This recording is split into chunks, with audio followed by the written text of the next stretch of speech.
Dave from New Jersey, it's the SNL Nerds, the show where two comics from New Jersey nerd out about Saturday Night Live. I'm your co-host, John Trumbull. And I'm your co-host, Darren Patterson. Darren! John! How are you doing? I'm okay. I'm doing all right. It's been a week since I've gotten the first vaccine shot.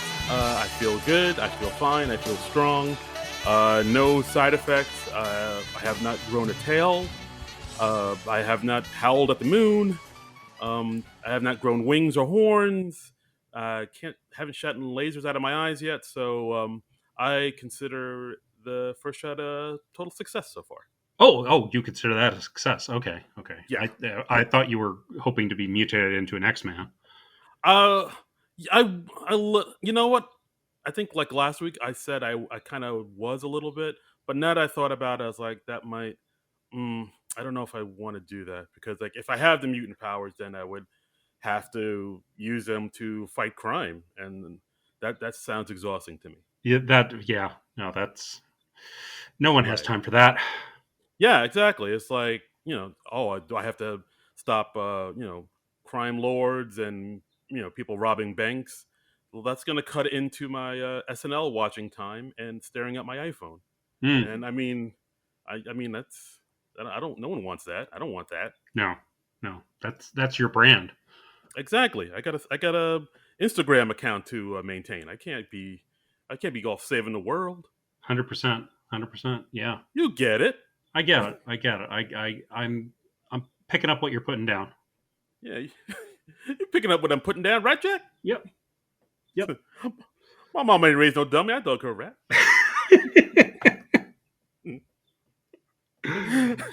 Oh, I wish we could do Airplane.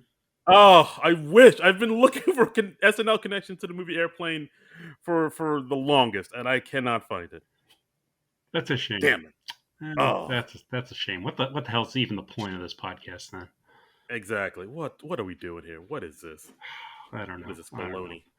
What are we doing with ourselves? There was a bit of SNL news this week. Should we talk about that? Yes, we should. Oh boy, was there SNL news? I mean, holy moly! Yeah, we're recording this on Sunday, and the news broke. Was it yesterday? It was yesterday. Yesterday on Saturday that the next host when the show comes back is going to be Elon Musk with musical guest Miley Cyrus. Wow. So. Wow. That's a thing that's happening. Yeah. I mean, look, when I first saw that, I mean, I literally thought it was like a joke. I thought it was like, oh, this is some gag account. Somebody's having it off. Somebody's goofing around, as you do. And then I noticed, oh, wait, this is the official SNL account reporting this. Oh, wait, a lot of other outlets are reporting this. Oh, no. Yeah. And it's a weird out of nowhere choice. It really is. Like, I mean, where do I start with this? Like, I mean, there seems to be a lot of outrage about it on the Twitter sphere. There is, and I get that. I get where that's coming from. Because he seems to be, from all available evidence, not that great of a guy. Wasn't too long ago that he was, when the COVID hit and the lockdown started, he was tweeting out things. I mean, I don't think he wasn't calling out a full out hoax, but he was disparaging it, putting out the facts and retweeting conspiracy theories about COVID and not really helping the situation. So he's also said and done a lot of other problematic things. I think there's a picture of him hanging out with Ghislaine Maxwell, which is never good. No, that's not a thing that you want out there. That's the opposite of good. That's bad. That is bad. She was a bad person. Yeah. So a lot of people are saying, "Oh, this is this is SNL like humanizing a horrible person, just like they did with our ex-president not too long ago." I get that I don't know too much about him. I just know what I hear and what I hear and then what I've seen of him. Like I haven't seen too many Yeah, of his yeah. I mean, interviews. he honestly, it was never someone I've followed especially closely. So, but Uh, yeah, yeah, but I mean, like even as somebody like me who doesn't know much about him, I just know he's like a a rich billionaire who has a spaceship and he smokes meth blunts with Joe Rogan or whatever. Like yeah. just going off of that, I'm still like, why? I don't. This makes no Well, sense it's that just they have him on the show. I mean, leaving aside all the stuff that makes him, by all apparent evidence, a bad person.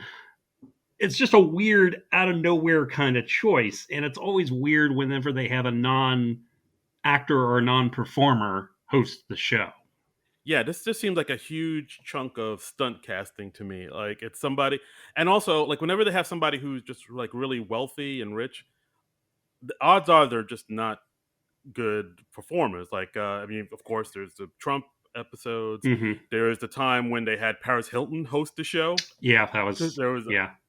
the Steve Forbes episode The or Steve Steve Tour. Forbes Rage Against the Machine episode, which we both independently said this is the most random host and musical guest pairing since the Steve Forbes Rage Against the Machine episode in the 90s. Yeah, I think. I mean, and I think this tops. It's either it meets it or it tops it. I think this is just going to be one of those episodes where, like, after it's aired, like years later, people are going to look back on it and be like, "Can you believe they had Elon Musk host the show? Like, what was that about? What Uh, were we thinking?" I feel like right now, probably the best we can hope for is a fascinating train wreck.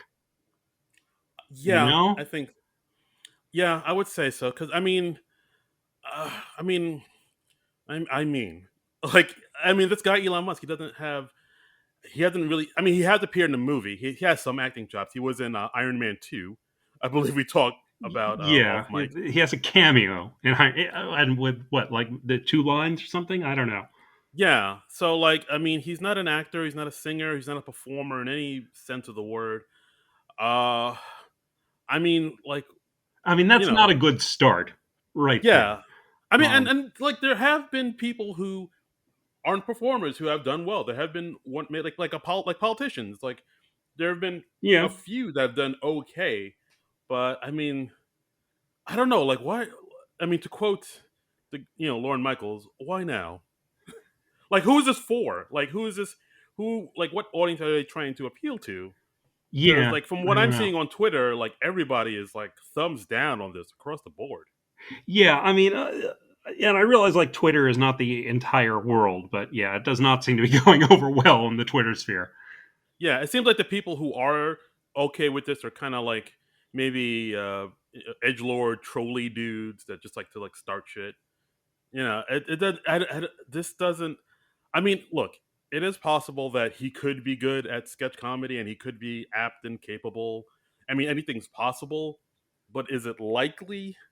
No, Uh, no, yeah, I'm gonna edge my bets and say no. Yeah, he's probably not yeah. going to be good, and I'll stand by. It, the best we can hope for is a fascinating train wreck. Yeah, exactly. Like I don't know. Like I know I'm always trying to be like positive and say, hey, let's give the guy a chance. Let's like this is a very different type of casting, and maybe that was the point of putting him in just to like shake things up. I know Yeah. on this podcast we've said that SNL needs to shake things up.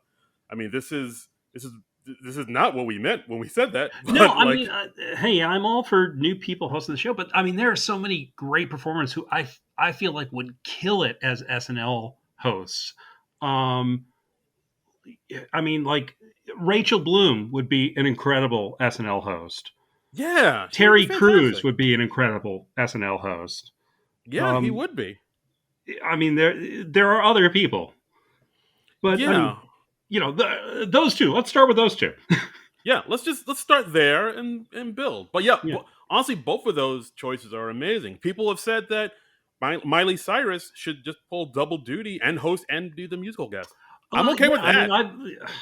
I'm not real nuts about Miley Cyrus as a general rule. The last thing she did on the show, I thought was just horrible. Ooh. It was during one of the at SNL at home shows, and I thought it was Oh. awful. Oh But yeah, she did the Pink Floyd song, right? yeah, yeah, she did "Wish You Were Here," and I mean, but she's just not my thing. personally. I can see why she's popular and all that, but I mean, her hosting and being the musical guest, that would make more sense than this.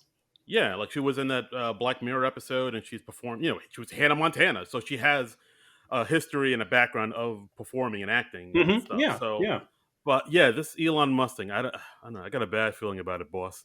I just don't. yeah, This is bad idea genes. Like yeah. I don't think When am I this is going to going to get be back to good. Haiti? Ooh, yeah. Like I don't know. I want to believe this is somehow going to be good, but as of right now, I don't think. I think we're going to be in for one of those kind of shows, like I said before, where we get through it. It's okay or And you'll be like, not well, good, that was a thing that happened. and let's never talk about it again. Yeah, you want to be optimistic, you want to hope, but as the show we're covering today so aptly points out, it's the hope that kills you. Ooh, I like that. Yeah. Yeah, yeah, yeah. Oh, we should also mention, like, real quick. This is the last about the Elon Musk. Like, people have said, people like I think I've heard tweets of people saying, like, even like cast members and Yeah. writers are kind of iffy on the show. And the only one that I've seen that's been kind of a little vocal about it is Bowen Yang. Like, if you follow him on Instagram, you can check out his Instagram stories. And he when the news broke that Elon Musk was hosting, if you check his Instagram stories, he put up an frowny face emoji, and that's it. And then Elon Musk tweeted out something like, "Well, now let's see how live Saturday Night Live really is." Devil emoji, and then Bowen Which screen grab. that's not funny. Yeah, like I don't. So I mean, that where's it gonna right there, be? that doesn't give me hope. That doesn't give me Like, faith that. yeah, is he gonna be like edgy and be like, "Oh, I'm sorry, was that too much for you?" Like, I don't know. Part of me thinks that Elon Musk is like maybe funnier. He thinks he's funnier than he actually is. He has Like he to. I mean, like there's no way he couldn't think he's funnier than he actually is, because when you're a billionaire, people laugh at your jokes. yeah, like all these people at my yacht party laughed at everything I said. I Yeah, must be funny. Like part of me thinks he looks in the mirror and he sees Tony Stark. Like he yeah, thinks that's him. yeah, But anyway, yeah. So like he tweeted that out saying, "Let's see how live Saturday Night Live really is." Bowen Yang screen grabbed that, put it on his Instagram stories, and above it says, "What the fuck does that even mean?" yeah, So Bowen is not on board with this. Again, could this yeah, be a good show? It could be. Anything's possible. Is it likely that it'll happen? Hmm. yeah. It's got to be Hmm. tough for the people who are working on the show when they get someone heinous to host. Yeah, like Because then you're on the spot, and then it's like you have to work with this person, and you have to try and make this person look as good as possible, but it's hard not to for it to appear as some sort of endorsement of the person, you know? yeah, no, that's I mean that happens. Like sometimes you'll a host will be somebody who you've always looked up to, who you've always wanted to work with in sketches. Yeah, Other times it'll be, Trump or Forbes or some horrible person like Seagal. Like yeah, somebody just yeah, hate whose guts you totally hate. And you gotta make it work. It's your job. yeah, yeah. I mean, that is their job, and that's I guess those are the weeks they really earn their paychecks. But Indeed. So I don't know. We'll see what happens. We'll see hearts if out to any. you, SNL cast and Yeah, crew. I mean, We yeah, know we'll you'll see if. try to make the best of it. Yes, exactly. We know your hearts are in the right place. Yeah. Yeah, So your cat. Yeah. So we'll. I don't know. We will keep you updated here on SNL Nerds, and I don't know. We'll see what happens. yeah. That's all I can say. That's all I can say. So, Like, yeah. Enough about that. Enough about that. We've yes, enough gone on about about that. that long enough. Yeah. So let's talk about something more upbeat, like more happy. Let's Yeah. talk about soccer in London and what have you. And Jason Sudeikis. And Sudeikis always puts a smile on your face, right? Exactly. I mean, so we are of course talking about Jason Sudeikis' show on Apple TV, Ted Lasso, which Yeah. premiered last year, right? Yes, last year in August during the in the midst of the pandemic, Yeah, yeah, and which is it's Good show. 10 episode first season. It's been renewed for both a second and a third season. The second season is going to be premiering on July 23rd of this year. So we figured it was a good time to just dive in and cover the first season. Yeah, this is a show I kind of watched. I didn't watch it when it came out. Like, I think I waited a couple of months. I didn't have Apple TV. Mm-hmm. Uh, but I just heard and through word of mouth how great this show was and how positive it was. I think it was a show when I originally saw it. I was like, all right, that might be interesting. I like Sudeikis, but I was Yeah. still like, I don't know if I want to sign up to yet another streaming service to see this. Mm-hmm. But it looked all right. But then I just saw so many people on my timeline saying this is a really good show. People need to know about it. Right. So I And was it's like, it's all like a right, good show for this moment in time because it is very hopeful. It's very optimistic. yeah, And yeah. and like one of the executive producers on the show is Bill Lawrence, who you probably know from Scrubs and Cougar Town and Spin City and a lot of shows like that. And he's good at making shows about good people trying to do their best. Right. And yeah, and that's basically the heart of this show. Like I mean the show is set in the world of soccer or football Hmm. as some of you may know it. And even if you don't know anything about football, you'll still I think will like the show because I mean ultimately the show isn't about football or soccer. No. But if you know more about it, you'll probably appreciate it on another level that, I don't because I don't follow any sports. But Yeah. I mean at its heart this show is about, people and relationships and like everything you said, just kindness and empathy and heart. The show has a lot of heart, Yeah. and that's Yeah. and like of course something and a show like this during the pandemic where it's just a lot of negativity out there, just a lot of evil shit, and just a lot of just stuff bringing you down. A show like this really does shine and like will put a little warmth in your heart Yeah. as it did mine. Thank you. Yeah, 100%. I mean, it really is about. I mean, Ted Lasso, the character of Ted Lasso.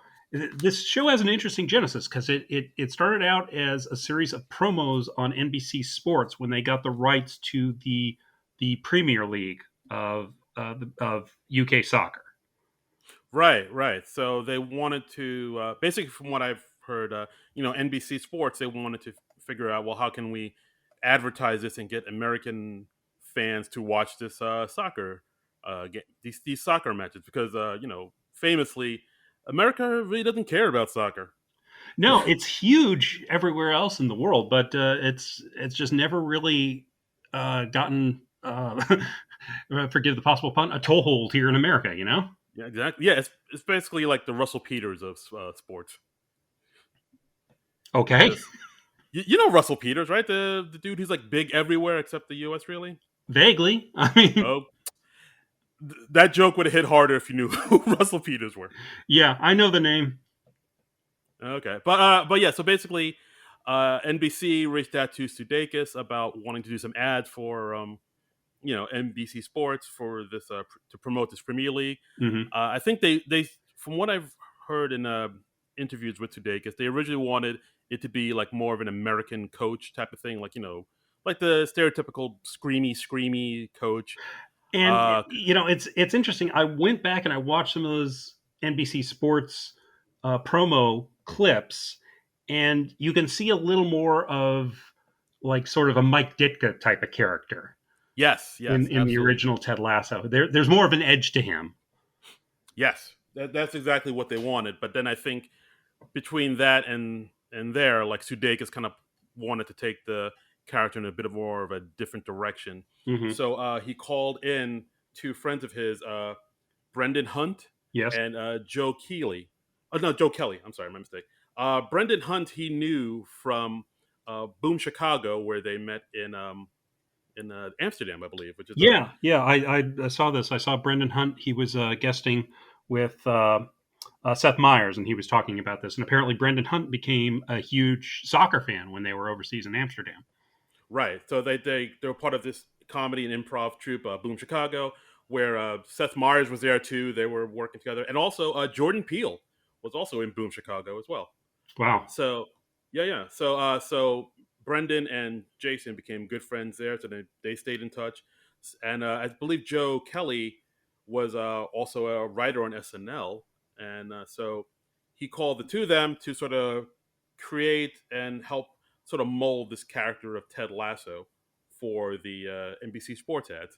Yeah, And and in the NBC sports ads, it's more about kind of the culture clash between them because it's Ted Lasso. He is an American football coach, and he goes over to the UK to coach a UK football team, which we know as soccer here in the US. And he, of course, being a typical boorish American, knows nothing about soccer, right, of course, and and comedy ensues. yes, fish out of water. Yeah, and the show has that. That's like the starting point of the show, but the show develops beyond that. Yes, exactly. I mean, we'll get into that later, but yeah, like that is true. So they create this Ted Lasso character for the NBC Sports. The spots do really well, so well that they bring him back for like the return of Ted Lasso, Hmm. and just it starts to go viral a little bit, and it has a little bit of staying power, and so and then I think somewhere I think after they made the second or third ad, Jason Sudeikis, spouse at the time, Olivia Wilde, said, "Oh, this should be a show. You should make like a show out of this Yeah, this is a character." character you could develop into a series or a movie or something. Right. And Jason Sudeikis was saying, I saw an interview with Conan O'Brien where he was talking about this, and he was saying, yeah, and over the course of that dinner, I was like, well, why is this guy so upbeat? Well, maybe he's going through something, and he's like really kind of hanging on desperately, and he's trying to be very optimistic. So then he gets that backstory of he's in kind of a trying marriage, and that plays into the first season. Yeah, yeah, absolutely. So then he developed the character more in this backstory with Brendan Hunt and Joe Hmm. Kelly, and so then they had like kind of a finished, idea for the TV show's Ted Lasso, and then I think they said like it kind of sat around for a while, and then Bill Lawrence was looking to do a another TV show. He reached out to Sudeikis, and he was like, "Oh yeah, I have this idea for this Ted Lasso character. Could that be anything?" Hmm. And sure enough, it was something, and then it kind of snowballed and rolled into the Apple Plus TV show Ted Lasso. Yeah, and it's good stuff. It's it's a pretty quick watch. It's 10 episodes. They're all about a half hour a piece, so you can blow through it fairly quickly. And it's a good show. He's hired kind of out of the blue. He like the Ted Lasso character. He went viral for like this really enthusiastic uh, touchdown dance when his U.S. football team won, and we Right. find this out in like the first scene of the show. Yeah. Right. So basically, in the first episode, we see that Ted Lasso he's a coach of like a Division II team in Kansas, and he was able to take the team to the first ever national title. So like he has some success as a football coach, but it's very kind of low level Hmm. success. He's not a big deal. Yeah, But based on that, this team in London, the AFC Richmond, which is a fictional team, which I yeah, found out, um, its new owner Rebecca Welton, played by Hannah Waddingham, love that wants. name. Yeah, That's like a wonderfully British name. Hannah Waddingham. Hannah Waddingham. It's We right up need there more with people Benedict. named Waddingham in this country. It's a great last. It's right up there with Benedict Cumberbatch. It really Like is. you hear that name, that's a British name, no That matter yeah, what. exactly. Yeah, and I looked into Hannah Waddingham, like, and she's actually done a good amount of stuff too. Because I mean, we'll get into it, but like later on, there's that karaoke scene Hmm. where she sings, and like she sang really well. That made me think, does she have a background in, like musical theater and whatnot? And sure enough, she does. She comes from the West End Musical Theatre, where she was in the original London production of Spamalot. Oh wow. Uh, I'm she was assuming playing the Lady in the Lake because that's really the only female part in Spamalot. yeah, she was in The Wizard of Oz as the Wicked Witch of the West, and she was in Into the Woods. I think she was also in on that TV show Krypton that was on Sci-Fi for a Oh, little bit. okay, okay. And but I think most people might recognize her as her role as Septa Unella in Game of Thrones. And Yeah, apparently she was the shame lady on Game of Thrones. right, exactly. Even if you haven't seen Game of Thrones, which I haven't, you would still recognize her though from that GIF, Hmm. that GIF that gets shared around of the nun ringing the bell through the streets of the town shaming somebody, saying shame, shame, shame. That's Hannah Waddingham. Yep. She's the shame nun. And she is terrific on this show. I mean, her incredible actor. This one, Yeah, um, yeah. She won a Critics' Choice Award for it. well deserved. Well deserved. I think she needs all the nominations for all the things. Yeah, no, she's great in it. She's like She was one of my favorite characters on the show. no, she's a solid actor and a solid character. So And we find out like over the course in like I think the early episodes. I don't remember what episode it was, but we find out that she has like an ulterior motive for bringing Ted Lasso over to England, and right, because there's a a lot reason why she made such an offbeat choice. right. I mean, I guess we could spoil it, right? Because it's in the first episode. Yeah, I think we can spoil that. All right, but yeah, because like so basically everybody's wondering why I choose Ted Lasso, because like they offer him the job of being the manager of AFC Richmond. It's a team that's not that great. They're kind of on the downslide. They haven't had a big win in decades and years. Yeah, So she hires him, Ted Lasso, to sort of turn the team around. Despite the fact that he has never been to London and literally knows nothing about soccer. He doesn't know the rules. He doesn't know how it's played. He right. doesn't know that it's called um, training instead of practice. He knows as much as most Americans do about football Yeah. or soccer. Yes. So yeah, I mean it's not too big a secret, but we do learn in the first, I guess, 15 minutes of the show that he hired him for a reason because Rebecca got to be the owner of the team through this really terrible divorce. Her Hmm. husband Rupert, played by Anthony Head, who was Giles in Buffy the Vampire Slayer, was sleeping around on her, and then they got divorced, and he was going off with these younger women, and she wanted to be the owner of the team in the divorce, so she got the team Right, in the because divorce. she wants to. This was the thing that he loved more than anything, and so she decides I am going to destroy this thing that he loves, and I'm going to just sink this team to the bottom. I'm going to hire this coach who has no idea what he's doing, and we're going to lose all the games, and it's really going to kill my ex husband. Yes, cunning plan. Yeah. I mean, I've heard a few people say, "Oh, this sounds kind of like the plot to Major League," Hmm. which I guess it kind of does a little bit. Like I haven't seen Major League in forever. I just remember Yeah. Wild Thing and staying up late to watch it when I was like a kid because I thought I'd see Hmm. boobs. But like, but yeah, there's a bit of a Major League vibe to it. Yeah, and I mean, this show, I mean, from what I remember in Major League, the owner of the team, she was just kind of the nemesis throughout the movie. But here you find out a lot about where Rebecca Welton is coming from and what she's about and what her wants and desires are.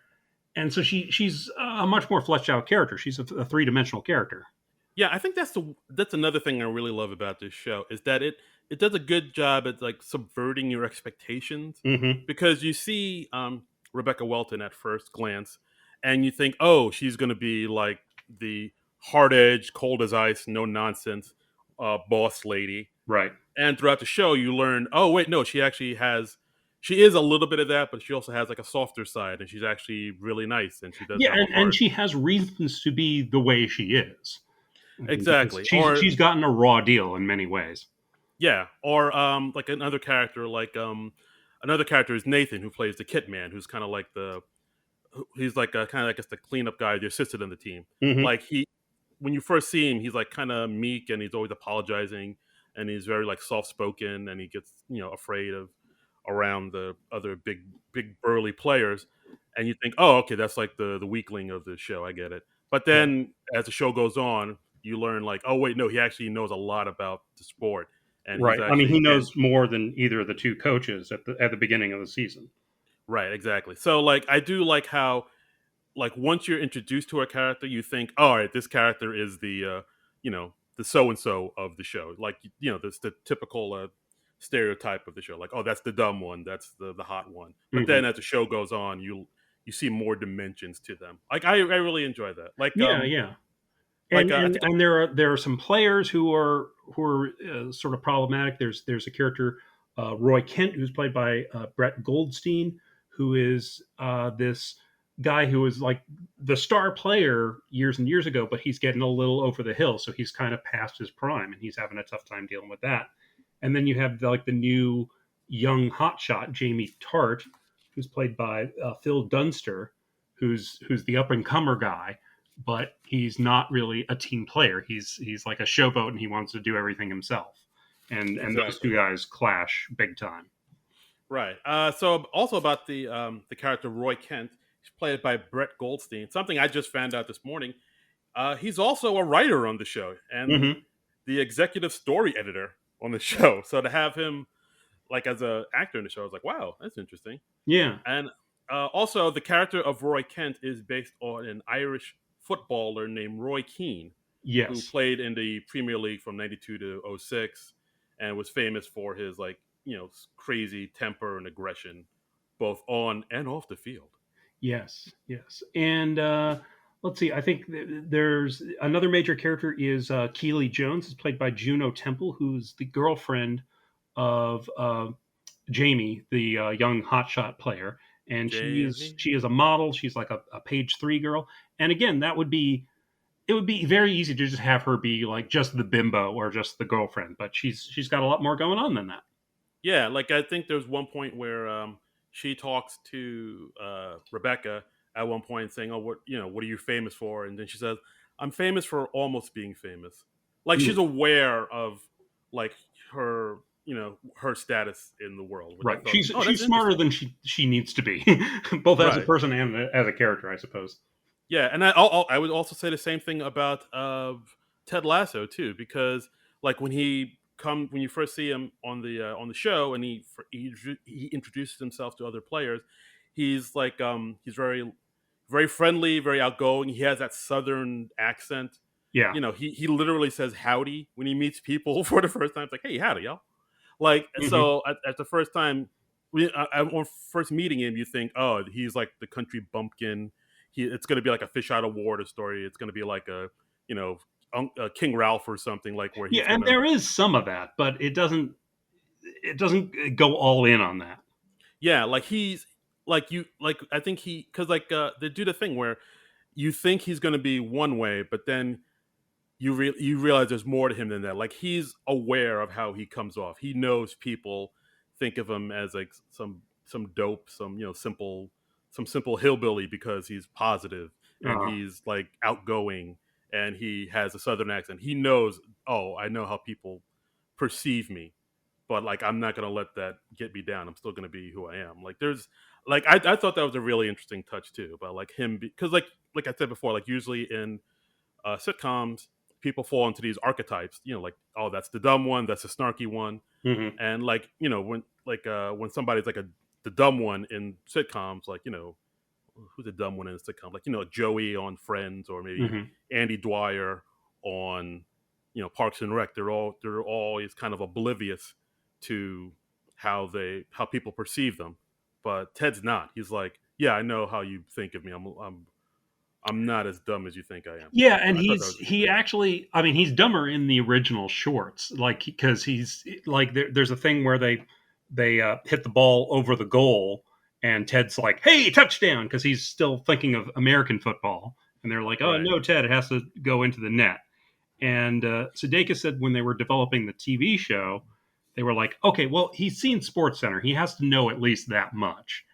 And so by forcing the characters to be smarter, I mean, the show as a whole becomes smarter, you know? Right. Yeah. No. Absolutely. And I enjoy that because, like we said, like in the beginning, there are things where, oh, he's a fish out of water. Hmm. Like he doesn't like tea at all. He likes coffee. Like Right. I think at one point he tried the tea and was like, oh, I always thought tea would taste like just hot brown water. You know what? I was right. I do not like Yeah, this. he does not like tea, and that is something that just kind of carries throughout the season. He tries tea a couple of times more in the final episode, and he's like, "Yep, nope, that's still horrible." Yeah. I But mean, even the way tea's he does that is just very good natured. He's just yeah. like, not for me. Yeah, he's not being like malicious about it. He's like, no, no, thank you. I don't like Yeah, tea. And tea's fun. I've had tea. Tea is fine. I enjoy Uh, some tea. I like tea more than coffee, actually. ooh, controversial. I know. I'm Oh wow. not afraid to put Wait, it out there. I'm not afraid to stand on the side of Big T. That's right. And there's other things he does, like when somebody gets him a glass of water, it's you forget that over in the UK they give you fizzy water. It's not like straight tap water. It's like Yeah. carbonated, which is something I always forget too. Um, he doesn't know about like instead of quarters they play two halves when you play soccer, or like sometimes soccer games end in ties. He didn't know Yeah, that. He's he's like, oh, totally unaware of that. He's like, "Oh, we're going to be out there win or lose," and then people are like, "Or tie." He's like, "There's tying too." Oh my god, it's like, oh yeah, y'all do ties here. That's right. that is so Um, weird. Yeah, so like there is a lot of fish out of water stuff, thinking, oh, he's just some dopey rube who doesn't know anything. But like you said, I do like how they fleshed out this character and made more to him. Like another scene that I really love that's in the first episode. So this isn't really spoiling it, I don't think. Once he gets to his new digs, his flat, as they Hmm. say, he calls his wife and kid because he that's when we realize, oh wait, he's a married man with a child. So Hmm. we see him talk to his son, and like he loves his son, and they have a great conversation. Then the son puts his mom on the phone, Ted's wife, and then like the tone shifts, and then we Yeah, realize, oh, they're going through a troubling time. They're kind of on the outs. But like the way Sudeikis played it, I thought was really interesting too. Like I don't know. Like I mean, I've always enjoyed Sudeikis. I've always thought, like, oh, he's good in comedy and stuff. But like yeah, in this scene and this series, like he's does some serious good acting. Like you're like, he oh, this does. dude's like he got some chops here. He there are some dramatic moments that he really hits, and one of the episodes that I watched this morning, because I finished up the show for the first time this morning, so I watched most of the back half of the show today. There's a scene uh, towards the end of one of the episodes, and I don't think it's a big spoiler if I say this, where the character of Ted Lasso has a panic attack, where he's just because basically he's been holding too much in for too long. And that really struck me because a panic attack is a really tough thing to dramatize because it's such an Yeah, internal thing. But they really got it, and they got that feel of you don't know what is going on, and it's just ah. And I was really impressed by that. yeah. Like I mean, it would have been easy for them to just sort of paint him as this like kind of one note surface level, Will Rogers, Mister Rogers type of character Hmm. who's always upbeat and happy all the time and just always like, hey, yeah, howdy y'all. But Yeah, like the fact that they're kind of giving him layers as to like sort of peeling back the facade and seeing what's underneath all that, like yeah. what he's really going through is like I thought that was like a really interesting choice. I was It like, wow, adds so okay. much to the character. It adds so much to the show. Yeah, yeah, Right. So like so yeah, like I mean, I would say kind of in the same way that like Barry showed how much Bill Hader can do as an actor and how he can really like do things that maybe we never saw him do on SNL, like how he really can stretch. I would say Ted Lasso shows how much Sudeikis can do and how much he can really kind of yeah. stretch his A- wings. And Because he actually won a Golden Globe just recently for like best lead actor in a comedy series, and well deserved, I think. I mean, he did an yeah, yeah, amazing, yeah. amazing job. Yeah, I mean, we put out the video of that on our Twitter account at SNL Nerds Show, so go check that out. Hmm. But yeah, I mean, this show is pretty well received. Like, Yeah, he won the Golden Globe, Critics' Choice Awards. They've won SAG, AFI Award.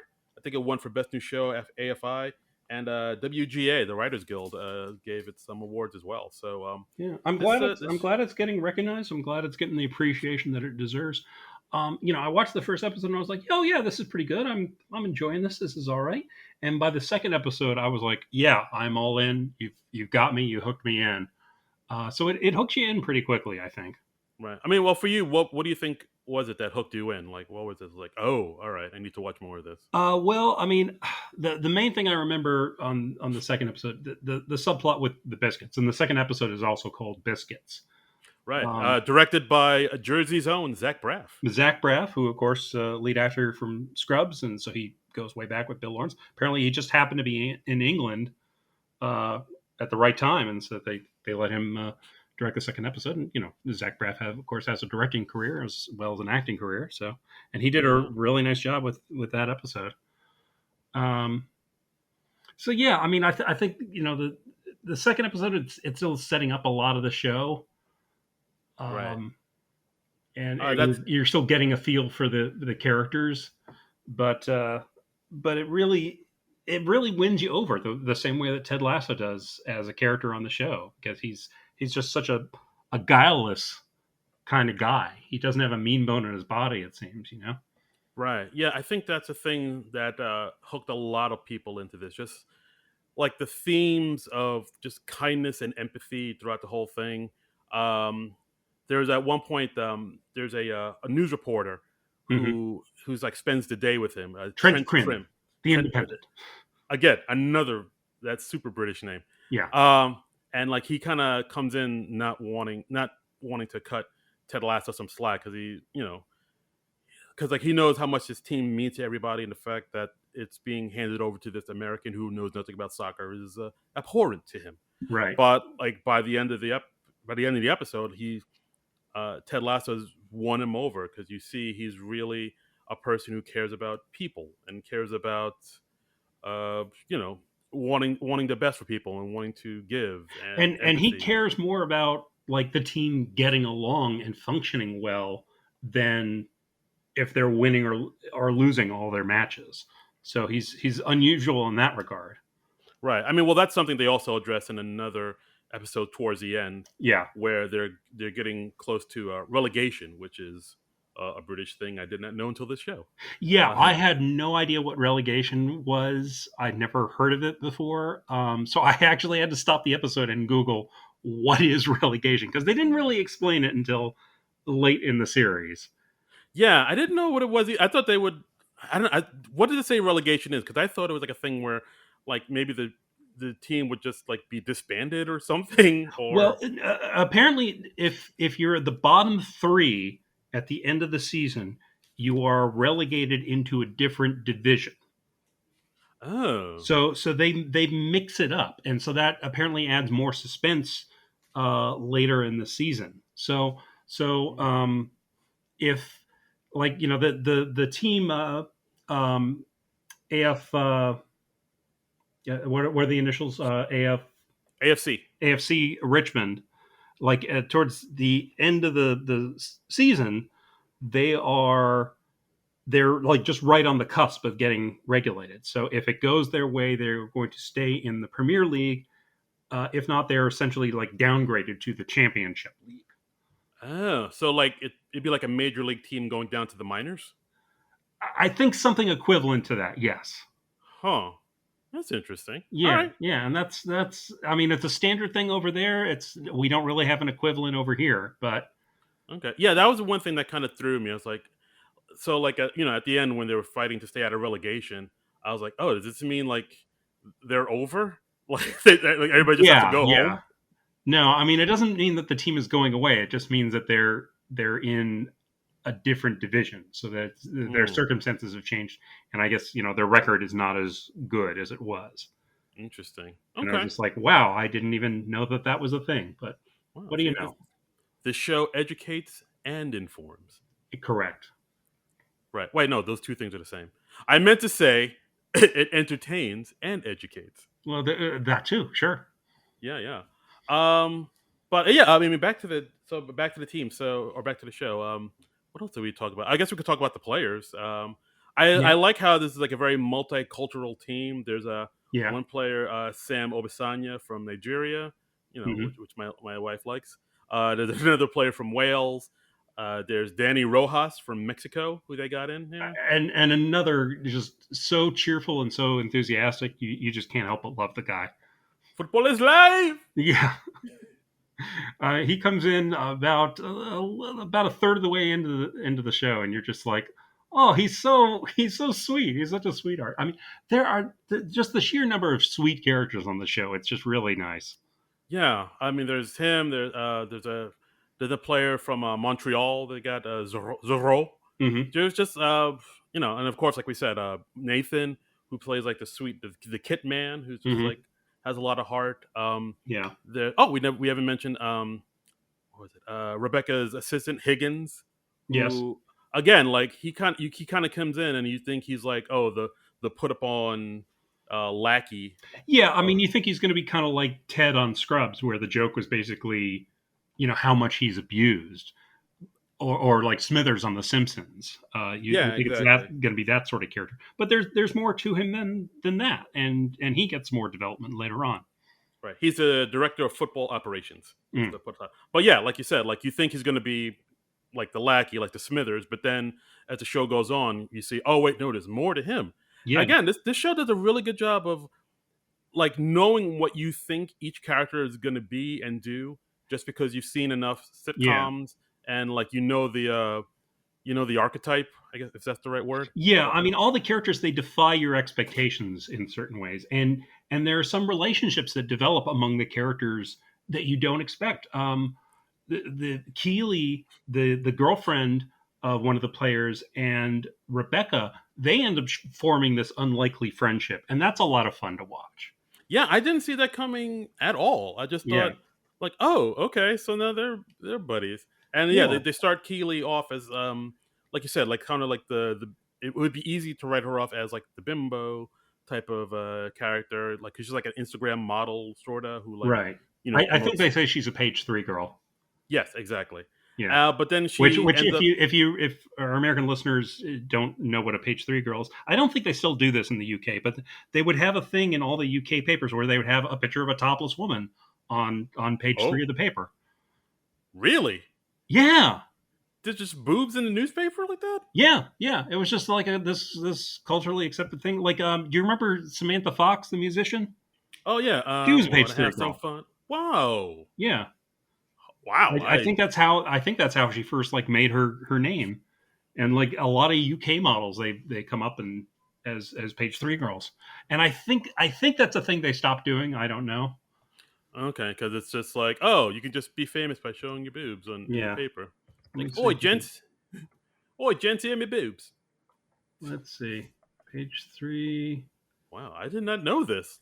Yeah, I'm seeing if that's still a thing that they do. Wow, dude, you are a learned man. I guess. Have you been to the Well, UK? I did spend a semester over in England Ah, back in there the it is. '90s, and I remember very distinctly like riding a train, and was it a guy who was like reading the paper and he was like looking at the page three girl, or was he actually looking at a porn magazine? I can't remember, but I just remember I was just like, this man's just doing this right across from me. I mean, he wasn't doing it right he across, wasn't. He but wasn't. just Yeah. he was just looking at it, and it was just a total it's just a total normal thing there. They're Wow. not uptight about sex and nudity over in the UK.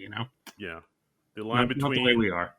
Let's yeah, see. the line between journalism and pornography is it's very thin over there. Yeah, let's see. It says August 2013, the Irish edition of The Sun discontinued its topless page three feature, showing only clothed glamour models, What? citing differences between British and Irish culture. In January 2015, after 44 years, the UK edition of The Sun also began showing only clothed models or celebrities, though would continue showing topless models on page3.com until March 2017. Hmm. Cancel culture. Am I right? Yeah. And I Uh, wonder if that's just because of like evolving culture or just because of, you know, the ubiquity of the internet.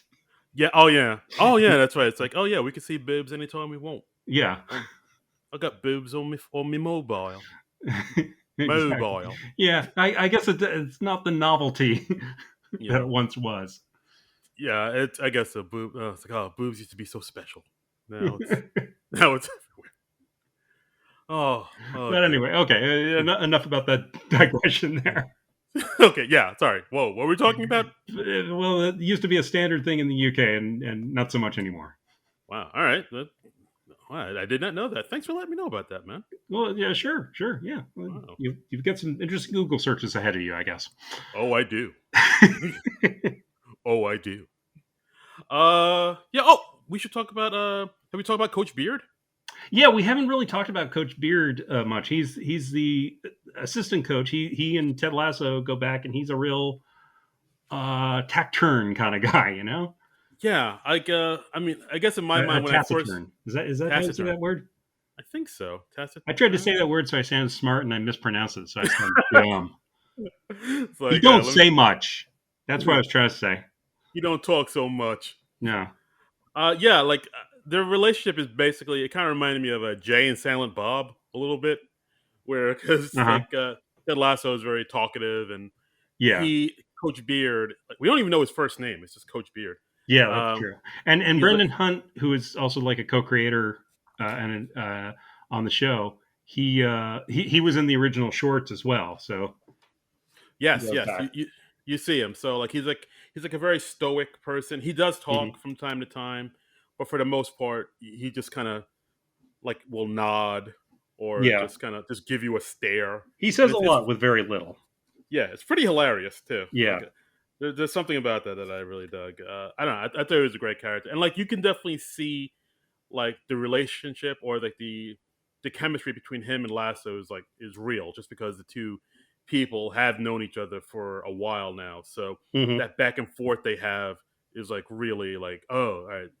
It's like you can tell it's not put on. Like it's like oh no, these two guys really like genuinely love each other. Have known each other forever, and they have a good chemistry and stuff. Yeah, you totally buy them as old friends, just with the ease with which they relate to each other.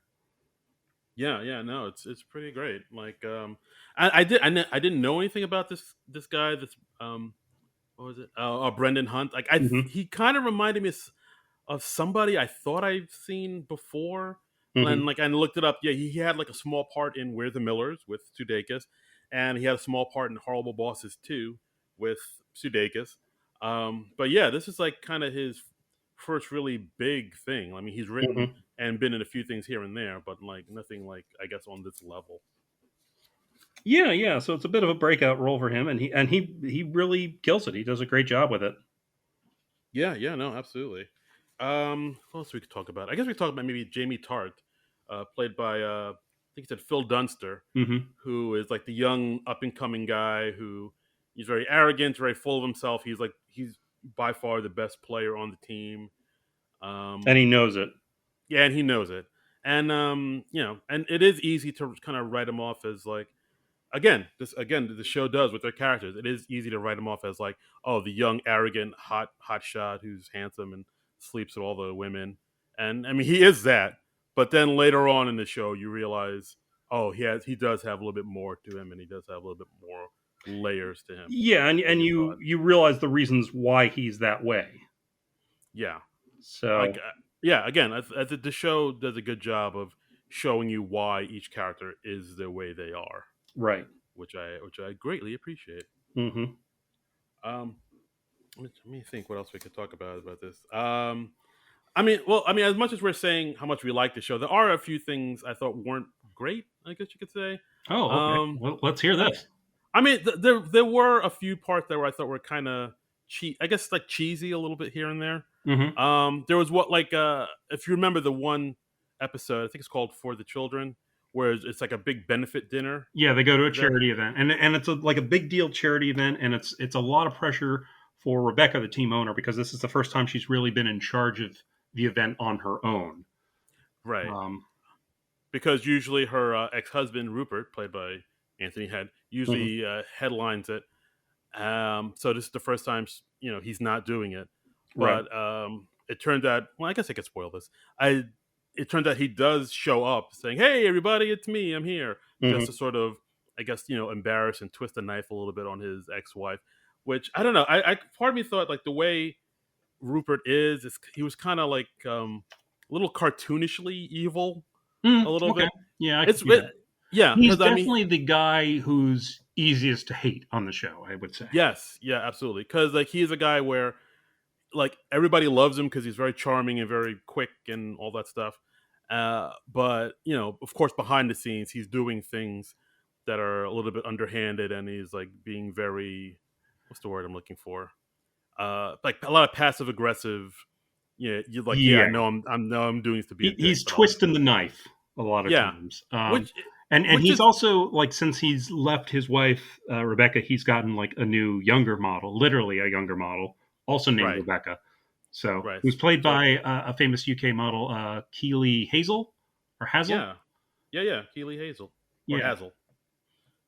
Levy. yeah. Uh, I don't okay, know. but yeah, like, but I thought it was weird. I was like what, like, why is he kind of doing this? Like, why is he being so mean to her? Like, he cheated on her, and Right. now he's coming back to like be more of a dick. Like, I guess part of me thought like, that maybe they should have explored that a little bit more and kind of given him more of a backstory as to why he's being such a hole. Yeah, I can see that. I can see that.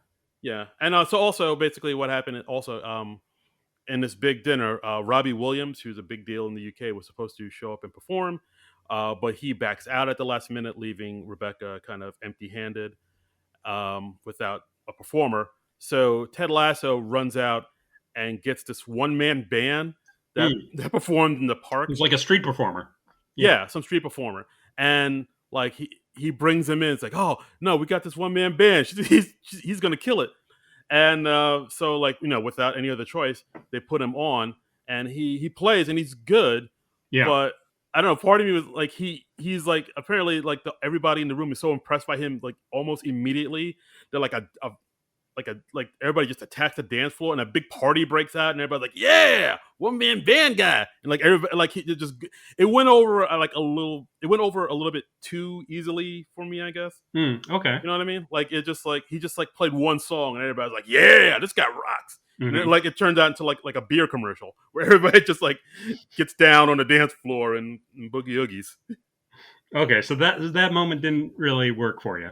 Yeah, part of me was like, that's a little bit too cheesy, but I'll let it go because the show is just so damn charming. Yeah. I'll allow it. Yeah. Yeah. You really are rooting for most everybody on the show. I was also really impressed in the fifth episode of the show. Um, Ted's wife and kid, his wife and son, come and visit him in England, and we get an insight as to what his marriage is like, what the point is that they're in right now. And I was very pleasantly surprised to see that his wife Michelle is played by Andrea Anders, who I have pleasant memories of from Better Off Ted, which Oh, severely underrated show.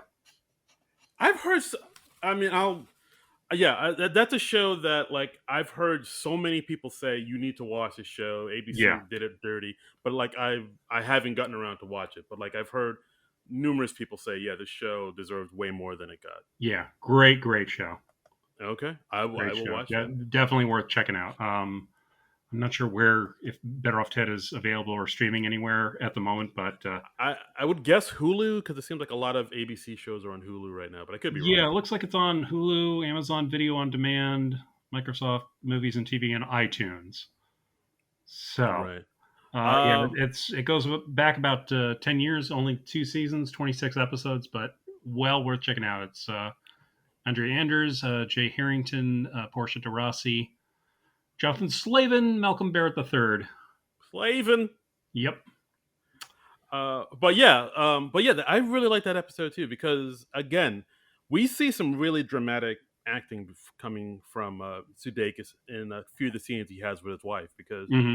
I guess we could spoil this a little bit. Where, like, I mean, it's one of those things where there's a division between them. It's not that anybody did anything wrong. It's just like his wife is just kind of, unfortunately, just falling out of love They've with him. grown apart. Yeah. Yeah, and it's I mean that's I mean that's and that sucks. That's like the worst kind of breakup where no one does anything wrong. It's just feelings change, Yeah. and like that's heartbreaking. So we see some scenes between her and Sudeikis where she's like, "Yeah, I know, I need to be better. I'm trying real They're hard." both trying, but yeah. Yeah, and And like the fact that she says like she has to try to love him and make this relationship work kind of breaks Ted Lasso's heart. He didn't say it, but you see it in his face. I was like, oh yeah. shit. Yeah. And like the way Sudeikis kind of like emotes that emotion out of him and like shows like he's like him trying to keep it together for the sake of his son while at the same time hearing these words from his wife is like I don't know. Yeah. It's I don't know. Sudeikis really impressed me. It's really good. And I mean, I think the show is also smart enough to realize that most people, they don't really talk about what they're feeling. They talk around what they're feeling, Mm. so it's not, you know, you kind of pick it up from what they say or what they're not saying, or how those actions affect them. So it's really smart there. Yeah. Yeah, wow, So, no, that's beautiful, man. well, thank you. Yeah. Well done. Uh, but yeah, so I mean, yeah, that's again that was an amazing scene. Yeah. Another amazing. Should I spoil? I don't know. I guess I keep spoiling things. Maybe I should. Well, We should. can you talk about it without spoiling it necessarily? There's all right. Yeah, there's one scene, second to last episode, Uh and huh. it's a big scene with Rebecca and Lasso. I Yeah. think Okay. And you they know what I'm talk talking about about. a thing that's been going on with them for much of the season. Yes, that scene really impressed me. I thought like Yeah. I almost teared up at that because of Yeah. like the acting between both actors and the way it resolved itself. I did not see coming, and I was Yeah. like, The oh response is not exactly what you're expecting, but it still works for the characters, and it's yeah. yeah. I mean, I saw that scene. And I was like, I think that was a scene where I was like, all right, this is my new favorite show now. Like I need Yeah. like I Yeah. need to see the second season immediately because again, it was something I was not expecting. Uh, Again, it touches on the themes of just empathy and kindness and just so many things that are missing from this world right now. Yeah. And, like I don't know, like after seeing that scene, I felt things. I felt feelings in my heart. I was like, whoa, this really rocked me. And Yeah. I don't Yeah. know, it was an I mean, amazing scene. there's even a scene where they're at an away game, and they're having their team movie night, and Mhm. they and you see that they're all watching the Iron Giant, and at one point, like Ted gets a phone call, and he has to leave, and he's like, uh. Nate, just keep an eye on everybody here because in about 47 minutes, like everybody's going to be crying because they're watching the Iron Giant. And Yeah, it's been a while since I've seen that movie, but I remember it being pretty emotional. oh yeah, Iron Giant. Yeah, it's amazing. If you want to cry, Wow. So yeah, so watch Better Off Ted and Iron Giant, people. and Iron Giant. Yes, yes, absolutely. You got your And homework. yeah, and and it also talks about just the bonding thing that sports can be for people. Where I mean, you see how passionate all these people are about the team. Like the people in the town are passionate about the team. Like all the town folk, they just kind of hate Ted right from the word go, and they just call him wanker because Yeah. they know he doesn't have a clue about UK football. And Ted Right. just takes it in stride, and he's like, "All right, yeah, okay." Okay. All right. He Well, doesn't let's see hold it what. against any of them. It's like, I'm gonna do my best. See what y'all can do. Yeah, There's and actually, I it mean, has throughout the. that thing that all the great sports movies have, where everybody's like pulling together and being a team, and even if you're not a sports fan, you can get caught up in that. Yeah, like there's these three guys that are kind of go. They're kind of like a runner throughout the series, where there's these three diehard AFC Richmond fans, and they're Hmm. always at this one pub, Yes. cheering on their team, even though their team is not great. And so once the news broke that Lasso was going to be coaching them, of course their first thing is to call him a wanker. He doesn't know what he's doing. But like by the end of the series, Ted wins them over, and Hmm. like he's saying, "Oh yeah, he's all right." Like that, I think at one point, um, they're watching the game from the pub on TV, and that's where Ted has his family, his wife and son there, and of course they're booing him, saying he doesn't know what he's doing because throughout in this one episode, Ted does something that's not very popular with the fans. I'll say that, Hmm. and of course everybody's booing him from the pub, and I think one of the big fans was like, "Oh, but his family's so nice," and then like I think his buddy was like, "Damn it, Paul, don't humanize him." Yeah. Yeah. Like lines like that got me. Yeah. Yeah. I mean, it's a fun show. It's not like a joke a minute kind of sitcom because it's more about the characters and their situations, but there's a lot of humanity in it. Yeah, I think that's the thing that a lot of people, relate to and cling on to. Just the humanity, the empathy that throughout the show. It's a feel good show. It really is. Yeah. I mean, it appeals to your better nature. Yeah, exactly. I mean, it and made me. and that's really the type of show that we need right now. I mean, it's No, absolutely. and I mean, there's like so many other shows they try to hype up all the conflict with characters to to 11, And sorry, I just knocked something over with my elbow. Oh boy. Um, Conflict. they try to hype it up, and those shows can be great too. There's certainly something for that as well. But there's also something to be said for shows like this where the characters, they get along with each other and they enjoy spending time with each other, and then you as a viewer enjoy spending time with them.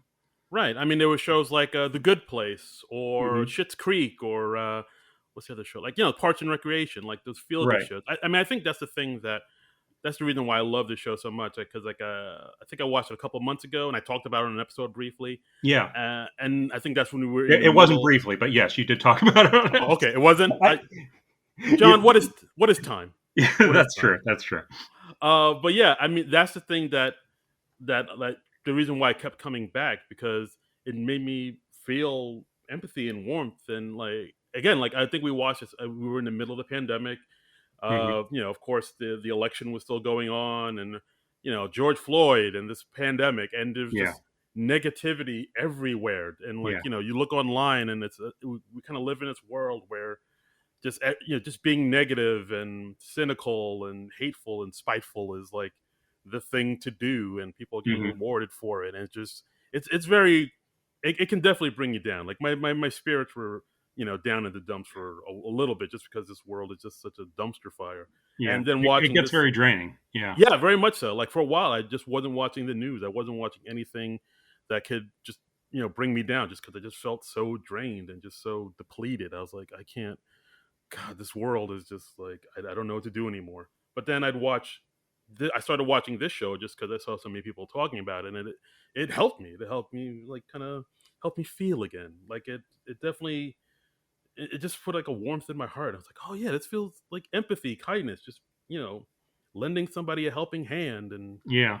being a decent person to people. That's like that. Those are good things. Why aren't we doing more of that? That's like a Yeah. beautiful Yeah. thing. So I don't know. I really love the show. Yeah. It's a really great show, and I mean, I can't recommend it highly enough.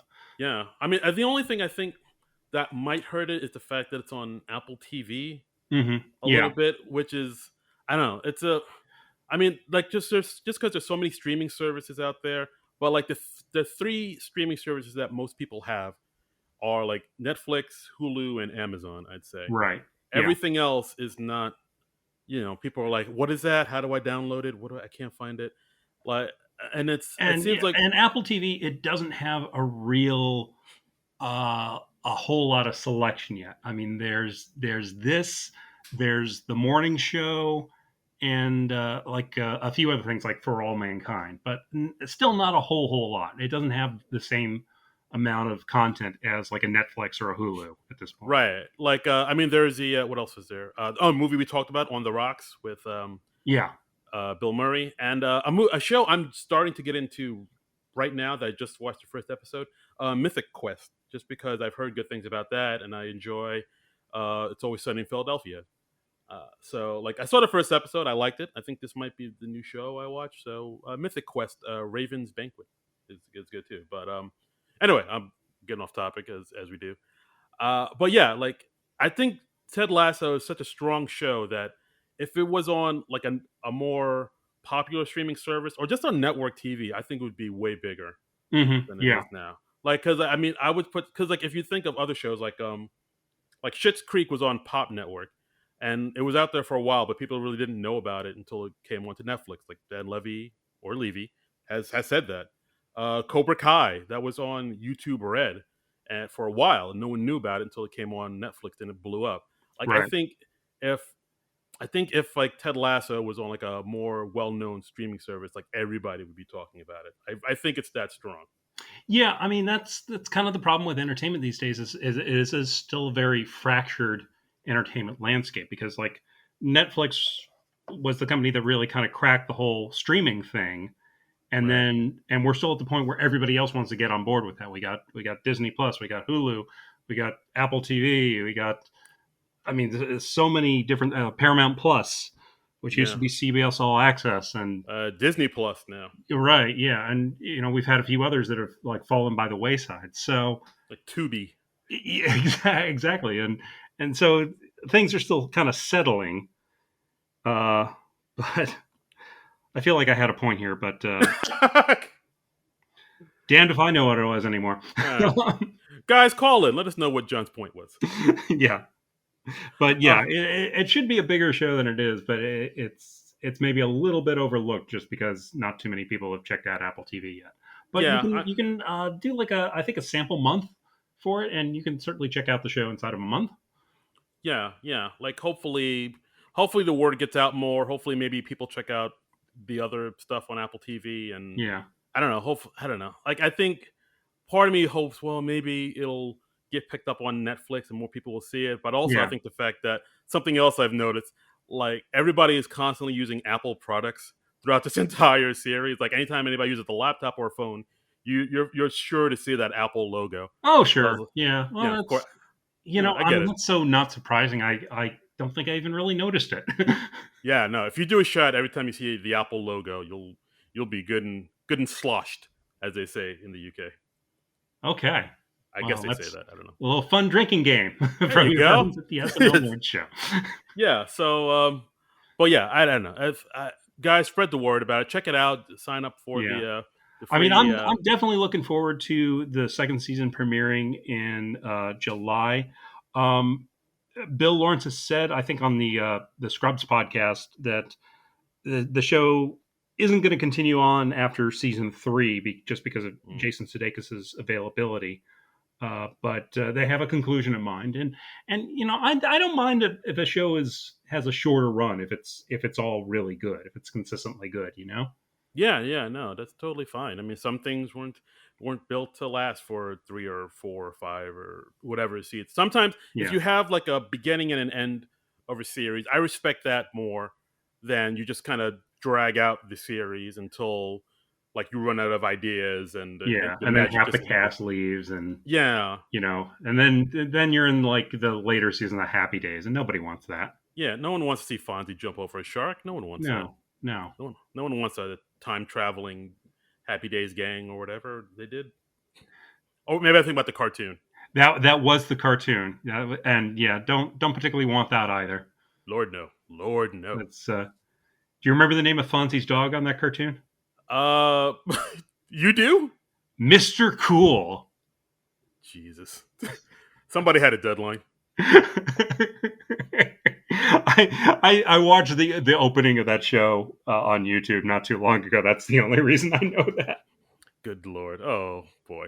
That's there was this weird phenomenon in like the early '80s where they were like, "Hey, this show's popular. Let's make a cartoon of it." But then let's make the cartoon nothing like the show we're emulating. Yeah, and So there was it's another. Happy Days. So they have to time travel. Yeah, We're and there doing was like a. Laverne and Shirley, but they have to be in the army because Private Benjamin is a thing, and they're surfing with a pig. Uh, Yeah, and there was like a thing they did where every time they did something like that, they had to have like a pet, like an anthropomorphized, yeah, kind of like a dog that could walk on its hind legs and talk or something. right. Like the And did like anybody ever like any of the pets? no, they were just there, I guess, for the kids, but the kids didn't like that. No, I Like, mean, as a kid, I never liked Gleek. y- I don't want to see Gleek. I want to see Batman and Superman and Wonder Woman on the Super Friends. yeah, that You just know? threw it in there to be cute. I guess that everybody was like, oh, maybe I guess I would say it would be like Snarf on the Thundercats, but this was before Snarf. Yeah, yeah. But But yeah, they that's did that. another good Like example. Yeah, yeah, like on the Laverne and Shirley cartoon, they had like a pig yeah. with them, like that would be like their sergeant or something. I remember on the Mork and Mindy cartoon, Mork had like a dog that he brought in from Ork, like a poodle or something. I I remember don't there know. was a Gilligan's Island cartoon, but they changed it to Gilligan's Planet. Yeah, there was that. So That instead of was being stranded on a desert island, which you could make a cartoon out of, 100% you could make a cartoon out of that. But no, they had to have a twist on it. So they were like, oh no, we built a spaceship to get off the desert island, and then we ended up stranded on a planet. how do we even do that? I don't know. We wanted to get off the island, and we ended up off the Earth. Yeah, Like, all right, yeah. I I don't know. sure, all right, whatever. I don't know. They Oh made man, things more complicated than they needed to when they were doing the cartoon shows in the '80s. Is what I'm saying. they really did. I'm trying to think of other. I'm sure there were other ones. I'm sure they did like a cartoon about Welcome Back, Kotter or something. But yeah, Yeah, but it was odd. My Favorite Martian, they did that. I remember that. did they have a My Favorite Martian cartoon? I'm pretty sure they did. I remember Wow, because like I used to watch like the Groovy Ghoulies like comedy hour, cartoon right. hour, or something like that when I They was a made kid. cartoons about like every freaking thing in the 80s. There was a Rubik's The Amazing Cube cartoon. Yeah, I remember that. Rubik, he's our pal. Yeah. Like Punky Brewster, Menudo had a show for some reason. Menudo. I remember Punky Brewster had a cartoon. Yeah. Uh, yeah, it was yeah. A lot of people had a lot of deadlines. Yeah, I don't know. I don't know. And they always assumed like, oh yeah, no, we want to see the little cute animal in there. It's like no, nobody wants the Scrappy Doo. Yeah, Nobody there were wants no. that. They always thought we wanted it. We never did. Yeah, I don't know what. I don't know who put that in people's minds. Like, oh no, the kids like wisecracking dogs and cats and pigs. I mean, was there like one kid in one focus group who was just like, yes, I like me the Scrappy Doo. Give me more of that, please. I And yeah. I I guess I don't was know. like, I oh, that don't know one how kid that might. happens. I don't know. Oh, I remember. I think they did a cartoon from the Dukes of Hazards too. I think they did. What animal did they have on that? See, that seems like a show you should have a pig on. Yeah, that makes sense. Yeah. I'm sure everybody in the South just walks around with a pet pig. You know, Sure. yeah, Especially yeah. when you're bootlegging. Oh boy, Um, that's right. What were we talking about? Holy moly! I don't know. Well, if they okay, let's bring it back on topic. If they were doing a cartoon show of Ted Lasso, Mm, what extraneous animal would we put on the Ted Lasso cartoon? mm. Interesting. All right, so Should in we have should we either, have a little pig kicking around a soccer ball? That would I be mean, adorable. Now that I think of it, that would be lovely. I mean, would it? hedgehog, a porcupine. I mean, it would be like a. It would have to be like an animal indigenous to the UK, wouldn't it? Oh yeah, you're probably right. I mean, if it was in Australia, it would be a kangaroo. Sure, yeah, But what do we? What's in the UK that animals? Maybe that are exclusive to the UK. I don't know. yeah, hmm, maybe like a rabbit with a British accent or something. Sure, let's just say the rabbit. Like hello, A hello. rabbit with like a top hat and a monocle Mm. to make him Oh, extra British. oh, I'm a British rabbit. Oh no. Oh, I English apologize. bulldog. There, bulldog. That's it. There we go. Like the British bulldog. There it is. Yeah, there Boom. we go. I that would you make fun, but that would actually work. It worked on the Mister. Waddling around the field with his little short legs. It worked on the Mr. T cartoon. It could It work here. did. It did. The dog had a mohawk on the Mr. T cartoon. That was insane. We Like, had a bulldog with a mohawk. He might have even had the necklaces too. I can't remember. And they also had a little kid who wore like the cut off jean vest. And yeah, and Mr. T was like leading a team of gymnasts around the country. yeah, like Like as Mr. T did. Mr. T with a bunch of gymnasts traveling around the country solving crime. Yep. Somebody was like, greenlit. Let's sign off on that. What did Hulk Hogan do on his cartoon? I know he had a cartoon. Did he solve Uh, crimes on his show? uh might have, probably blamed it on the black guy, but I don't know what he said. Oh, it's funny because Hulk Hogan's racist. I was debating whether I should say that, and I was like, just say it. Yeah, well, I well, mean, believe me, the best possible thing that could happen to this podcast is if Hulk Hogan got mad at us and started going after us in the media. cease and desist, brother. Come at us, Hulkster. Yeah, come on. Get your, oh boy.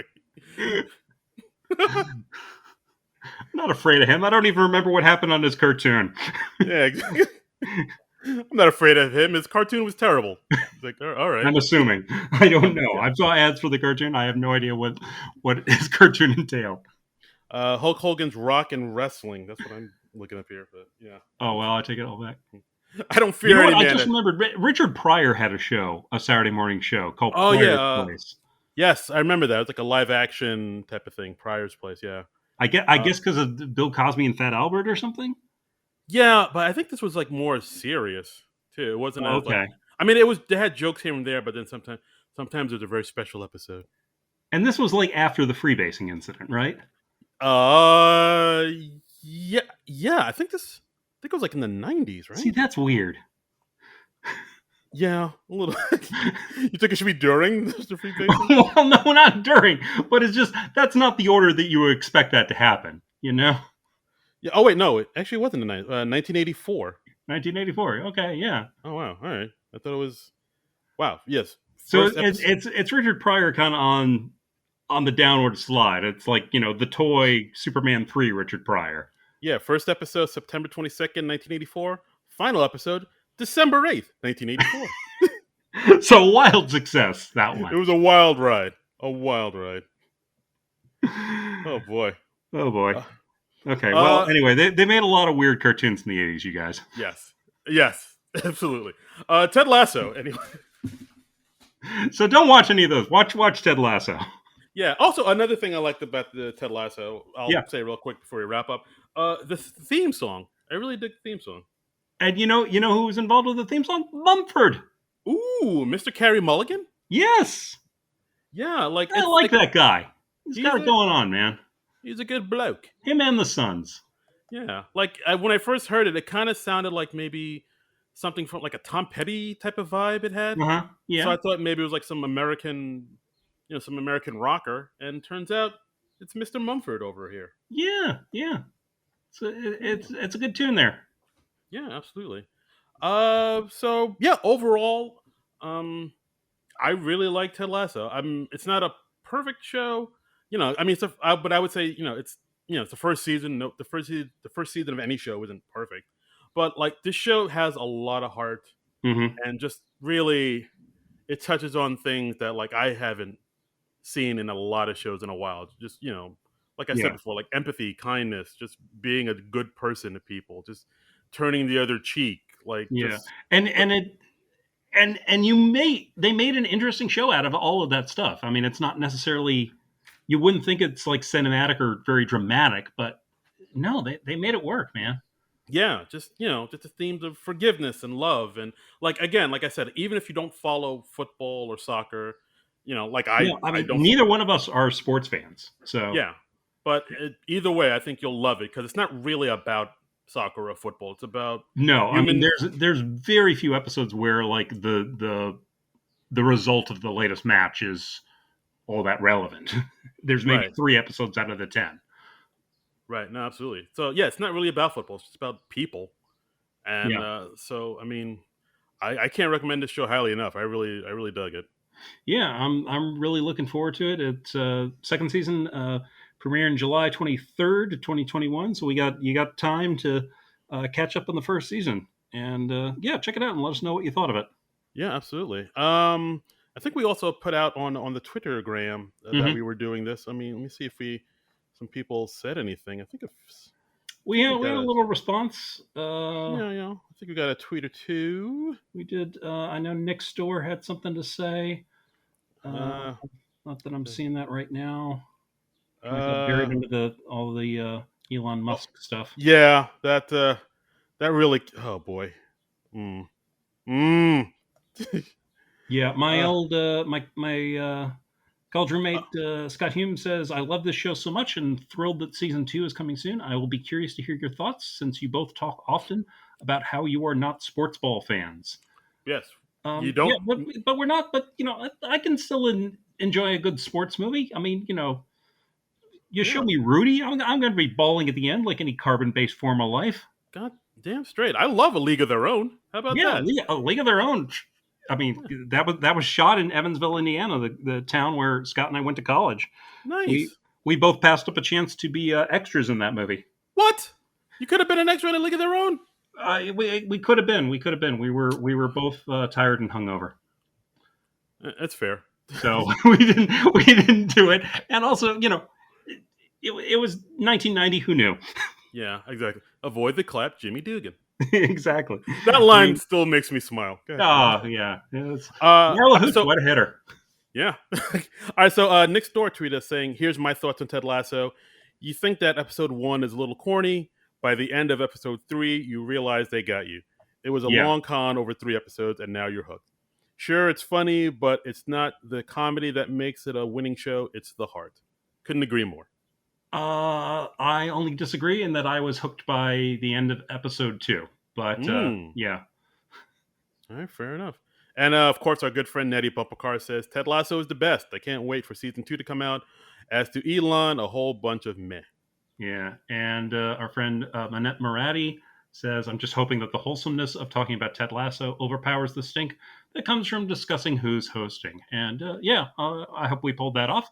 Yes, I think us talking about Ted Lasso and 80s cartoons and me besmirching the good name of Hulk Hogan acted as a Febreze to the bench of Elon Musk. Yes, absolutely, absolutely. Yes. So yeah, that's our episode, guys. Thanks again so much for listening. As always, you can follow us on Twitter at SNL Nerds Show on the tweeters. Tweet at us, and as always, you can follow me on Twitter and Instagram at SNL Nerd. No, wait, no, I already said that. What was wrong with me? Well, you can follow him on SNL Nerd Show, but you can also follow him at Darren Credible. Hey, that's DARA Incredible. Yeah. And you can follow me on Twitter at Trumbull Comic. That's TRUMBULL and the word comic. Yeah. So, as always, follow us, tweet at us, spread the word. Give us a review, for Pete's sake. Yeah, that's our episode. And next week, SNL is off again. So I think we another blissfully Elon Musk free week. Yes, until just waiting for that big Elon Musk storm to come. This is the calm before the storm. Calm before the Musk. So should we let them know what we're going to do, or are we still... Sure, go for it. Yeah, well, in what we talked about it, and we thought, well, to sort of talk about since the passing of Ann Beats, we thought, well, let's do something Ann Beats related. Pay some respect to this pioneer of SNL writing. And we're going to talk about her TV show from the 80s, Square Pegs. Yeah, I haven't watched the show since I was a kid, so this is going to be interesting to revisit. Yeah, so this show isn't streaming anywhere, so it's going to be a little tricky to find, but it is out on DVD. So if you want to, maybe if you want to go out and, rent it from your local video store or library, as the kids do, you can find it there, or maybe, find a bootleg version online or something. But either way, we're going to talk about Square Pegs, a TV show that has a young Sarah Jessica Parker and written by and created by Ann Beats. Yeah, it's gonna be interesting to check out. Yeah, this should be interesting. The freaks and geeks of its day. Yeah, this should be pretty interesting. I don't remember much about it. It only aired one season from 1982 to 1983. This should be interesting. I look forward to this. Okay. And that's our show, guys. Thanks again for listening, as always. John, any last words? Anything you want to say to the good people as we wrap up? I think a bulldog really needs to be introduced in season 2 of Ted Lasso. Okay. And on that note, guys, thanks again so much for listening. Football is life. And we'll see you next week. And until then, Nerds out! This has been a non-productive media presentation. Executive producer Frank Hablawi. This program and many others like it on the Non-Productive Network is distributed under a Creative Commons Attribution Non-Commercial No Derivatives license. Please share it, but ask before trying to change it or sell it. For more information, visit non-productive.com.